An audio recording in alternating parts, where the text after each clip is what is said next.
Kan Kenya komakre gi kambi uso mtokni mara CFAO Mobility Kenya oketo kokgi ogirimiti mar siling milion 30 pesa mabiro siro tuke mag WRC Safari Rally. Kano kinde mane giketo kokgi e winjruok makamano, tan migawo mochung'ne weche tuke Salim Vuria olero ni omenda makamano biro konyo e chano piemgi kendo siro jotugo matindo mabiro yudo thuolo mar nyiso mich margi.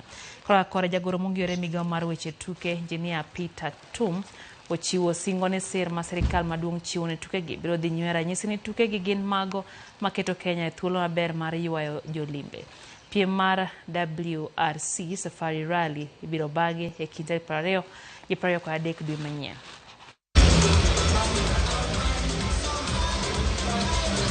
As we all know, the Safari Rally is the only world rally championship circuit in Africa. We don't have any other one in this continent.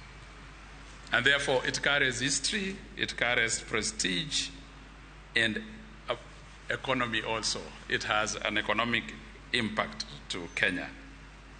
With each edition, we see the value it brings to tourism, the local business,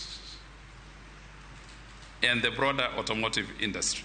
Sports and talent development plays a key role in mobilizing our young people, not only to nurture their talents, but also to utilize their talents for livelihood development.